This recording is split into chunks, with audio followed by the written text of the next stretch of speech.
So this is second observation with Webster Siami talking about image project that he is producing. So talk me through what you've been asked to do. All right. For this year, for Christmas, I was asked to create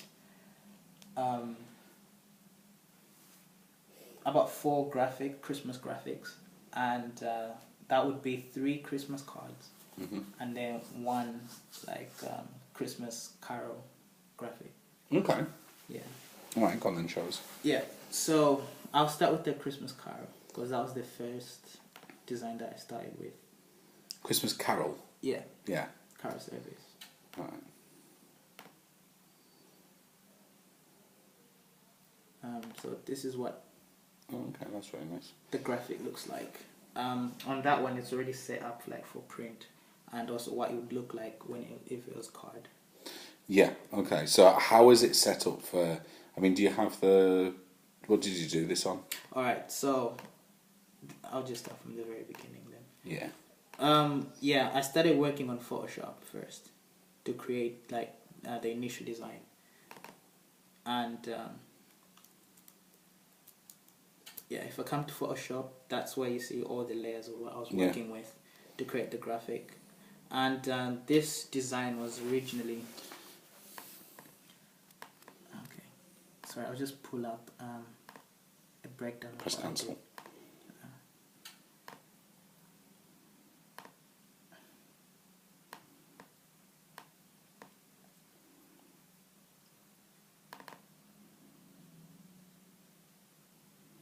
I just did like a breakdown of the process. No, that's fine. That's fine. Yeah, like just to help me like track back because it was a while back when I did this. Oh right. Okay. Yeah, so I just did it to kind of remind myself. So yeah, this is what, because when I was first introduced to the idea, I was given like a draft of what they were looking for, and this is what they started with. I was like, this is what we like, and then could you do something like that? And I was like, yeah, I can do that. And then they explained how they wanted 3 graphics, and including 1 more, which was a Christmas carol. And this was found on Pinterest. That's where they got the idea from. Have you done this for evidence? Yeah. Yeah. Yeah. Just off your own cuff. Yeah. Oh, okay. Good. Yeah. So sometimes I do this just to like keep up with what I did before. Yeah, no, it's to remind brilliant. myself. And yeah, when I started doing that, I also looked at fonts that I wanted to use, and I used a website called The Font, where I find different fonts, and I usually use that to create the different graphics and use those fonts and find Christmas fonts that would work with the idea they have. Yeah, and that also included the texture. As you can see, it's got that black and sort of copper texture, and that's what they wanted. And I found those 2 textures on Shutterstock. It's a website that I also use to find different graphics, templates, textures. Do you guys have an account with Shutterstock? Yes. What's it important to, like, on a legal side to make sure you don't do with images and things like that? Right. It's really, we try to avoid copyright of any images that we use. So we use like Shutterstock, that is an open source to buy images that can be used for commercial. Yeah. And yeah, that's what I use to find the textures for the graphic. Okay, cool. Yeah. That's brilliant. So you brought it into Photoshop, you put the layers together, obviously you've got those technical skills able to do that. Yeah. Then how, I mean, you said this is ready for print.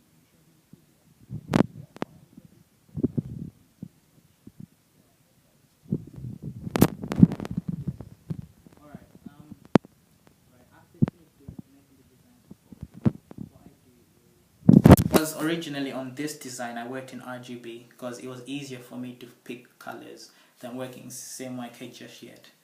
So I use RGB because it's easier for me to work with that. And then once I finished everything that I need, I would flatten the image in Photoshop, and then... What do you mean by flatten the image? Flattening an image is basically, in Photoshop when you're working with layers, you have so many layers. Now when you flatten an image, it's basically merging all the layers together in one, so that when you convert the colors, it doesn't affect the color. So if say you weren't sending this to print, yeah, but you were going to send it to a graphic designer, would you do that flattening the image? No, Why not? because you still need that access to edit those layers. Yeah. So for that other graphic designer, they'll need those layers to redesign something. But if I flattened it, they'll have nothing to work with. It's just a flat image. Yeah. Okay. That's why. But with the print. But with the print, I had to flatten them. But I only flatten when I'm absolutely sure that I'm done and finished with it. So what sort of procedures do you need to go through with that? Is that just you agree that you've done it, or is there more than that?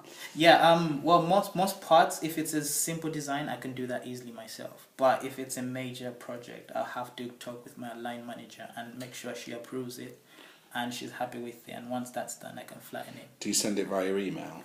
Via email, yeah, and also a application called Slack. Oh, okay.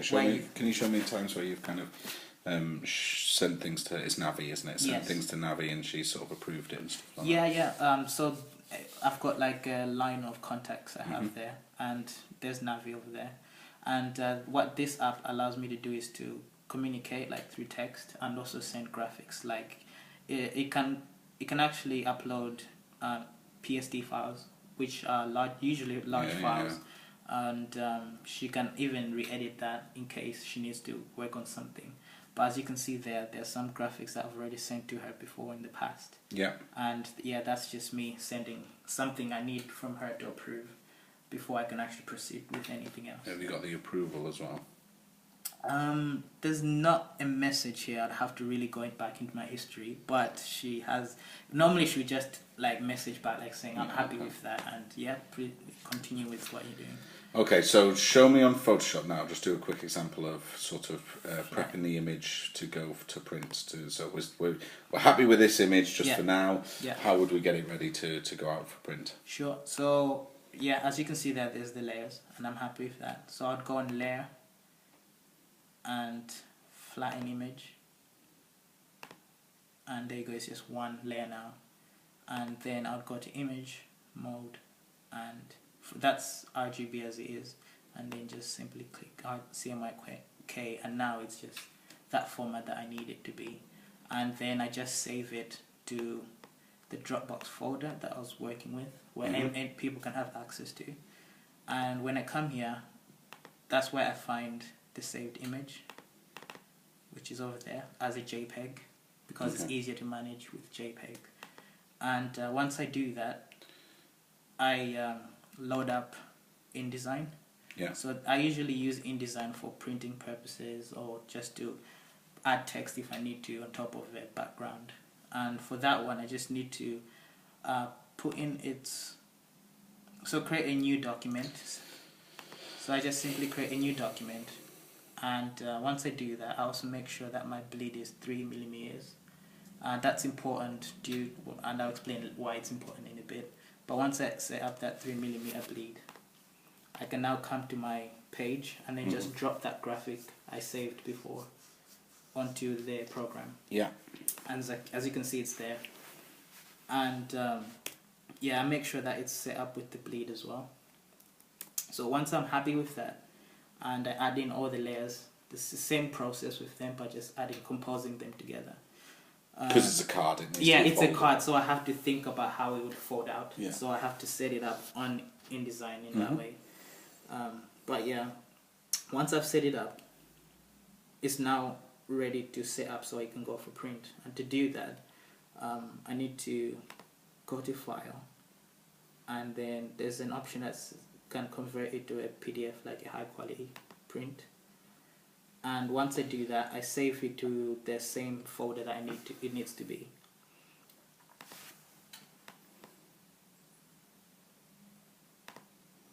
And then it gives me an option of how I want to export the document. And this is where the important part is when it comes to printing. Because I have to now go to marks and bleeds. So this is important because when you're sending out to print, especially the website that we use, Instant Print, they have like a profile that they need you to sort of set your documents to, so that they can send it for print. And there is a thing they ask for called Safe Zone, which is the 3mm bleed that they ask for. Once you keep it to that, that means once they send out to print and it cuts out anything, it's in the safe zone, so it doesn't cut out any part of your graphic. It just cuts out the part that's 3 millimeters, and that's why that bleed is important when printing. Yeah, perfect. Yeah. And once I've set my bleed, it's simply just saving the document as a PDF, and it's now ready for print. Fantastic. Yeah. What's probably the biggest risk when sending things to print? I think for me, it's, let's say you did slightly make a mistake on the graphic, and you just noticed it once you sent it to print. It's very difficult to sort of come back to that, because everything's already set, and to come back to it is a major struggle. So normally you have to react very quickly. You have to react very quickly and cancel everything so you can sort of go back. How are you covered for that sort of risk, though? Normally, if I've noticed it myself, I would mention first to my line manager, and so that she's aware of it, and she can help me with that. But just the fact that she's approved it almost covers you, doesn't it? Yeah. But it's not your responsibility, is it? Or is it? Well, that's why the approving part is it's very important, because this process is where you look at any other errors you might have.